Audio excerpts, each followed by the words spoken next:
त्यांचे काय ग सारखं त्या डबड्यावर चाललेलं असतं तुझं? जरा मला इथं मदत कर. आजे थांब जरा, माझं महत्वाचं काम चाललंय. अगं जरा बारीक सारीक दिसत नाही आहे, एखादा खडा राहून जायचा. बघ जरा बघ. अगं मग तुला कोण सांगतं ग नको ते उद्योग कराया? एवढे नोकर आहेत ना घरात, सांग की त्यासनी. आहे का आता लगीन करून सासरला गेलीस आणि तिथं नोकर चाकर नसत्यात तर काय करशील? उपाशी राहशील वय? हा अगं कामाची जरा सवय ठेव, नाही तर उद्धार व्हायचा आमच्या नावानं तुझ्या सासरी. तिचं सासर हेच असणार होतं, पर ती मास्तरडी ती मधीच आली आणि तिनं घातलाय खोडा. अक्षरा आली नाही, अधिपतीनं तिला घरात आणली आणि हे बघ लग्नाच्या गाठी वरूनच बांधलेल्या असतात. तिथं तुम्ही आम्ही करून काय बिवत नसते. मग चुकीची गाठ बांधल्यावर जर ही गाठ वर बांधली असेल तर का असं का म्हणतीयस? आता तू मला सांग, इतके दिवस झाले त्यांच्या लग्नाला, अजून तर पाळणा हल्लाय का? आता तू बी त्या बायकावानीच बोलायला लागलीस. अगं आत्ते, त्या बायका काय चुकीचं बोलल्या सांग बरं. मला तर पटलं होतं त्या बायकांचं बोलणं, पण ती चारुलता बाई तिला नाही पटलं, ती बोल बोल बोलली. अगं तुला सांगू आत्ते, जर का माझ्या चंचीचा आणि अधिपतीचं लगीन झालं असतं का नाही, इथुळ्या 4 पोरं घरात खेळत असती ग.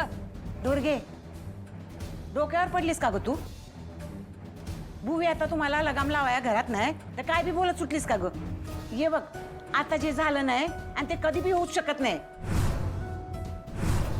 त्याच्यावर कशापाई बोलायचं आणि त्याचा तरस तरी कशापाई करून घ्यायचा? आत्ते तू म्हणालीस ना व आमासनी लगाम लावाय इकडं कुणी नाही, मग या घरातल्या लोकांसनी कुणी हाय का ग लगाम लावाय? हा अगं ताई नाही तर समजासनी कसं वाटतंय या घरावर आमचंच राज्य हाय. हा आणि ती मास्तरडी तर ती 24 तास शाळा शाळा शाळा शाळाच करते आणि म्हणून ती वरती चारुलता बाई आल्या, दोघे बी मिळून गेलेच शाळेत. आता फक्त ह्या घराची शाळा करूनही म्हणजे झालं.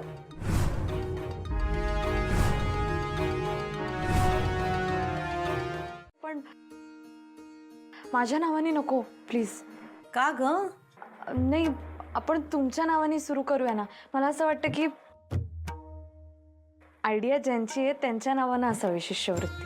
अक्षरा ही कल्पना पण चांगली आहे, पण आता तू मला अडचणीत टाकलेस. हे बघा मी ना आत्ताच आले. चारू बस आता हे ठरलंय. सर तुम्ही लगेच यादी करायला घ्या.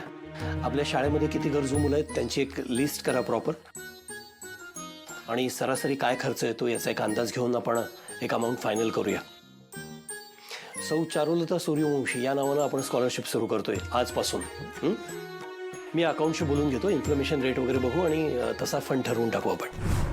नाही नाही ते सगळं मी करतो, पण आधी तोंड गोड करून घ्या, मिठाई घ्या. सगळं तसंच राहिलंय.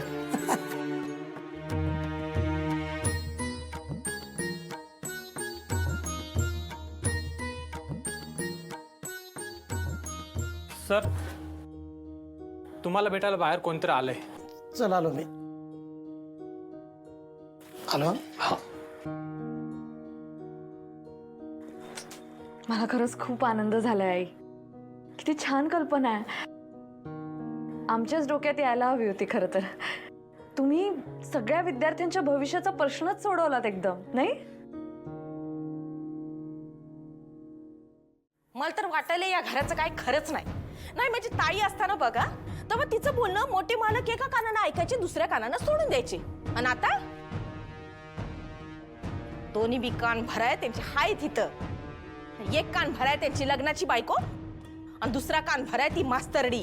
गप की आता, उगा काहीतरी बडबडू नगस.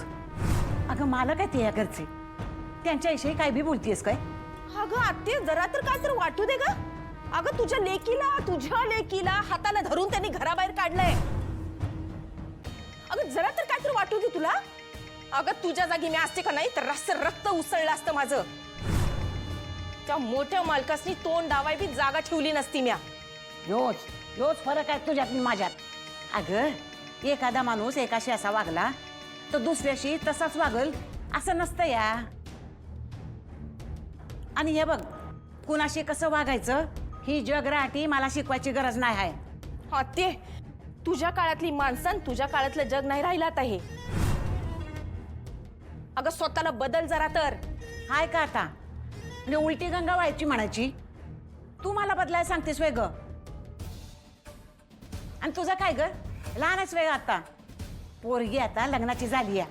हा, जबाबदारीची एक तरी जाणीव आहे का ग तुला? अगं तिच्यासाठी एक चांगला मुलगा बघ आणि लगीन करून टाक तिचं. किती दिवस अशी मोकळी फिरत राहणार आहे ती?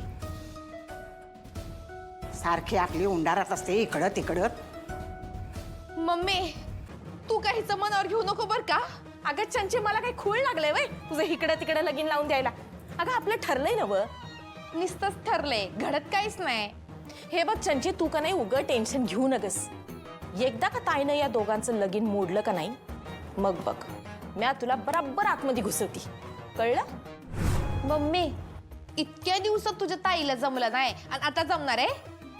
उगा नको ती स्वप्न दाखवू नका मला. अगं नग ते नाही चंचे, हे स्वप्न खरं होणार आहे. हा, आणि कोण करणार ग हे स्वप्न पूर्ण? तुझी ताई. हं. अगं इथं तुझ्या ताईचाच पत्त्या नाही आणि ती त्या मास्ताडीला घरातून बाहेर काढणार आहे व्हय? आणि मम्मी तुझी ती ताई परत आली का नाही तरी बी त्याचा काय बी उपयोग होणार नाही. कारण ती मास्तरडी आणि त्या अधिपतीची ओरिजिनल आई दोघींचं चांगलं सूत जुळलंय.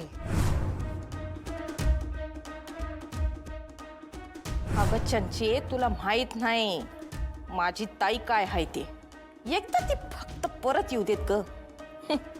समद बघ परत हाय तसं होतंय का नाही ते. आणि एक ना एक दिवस ती परत येणारच.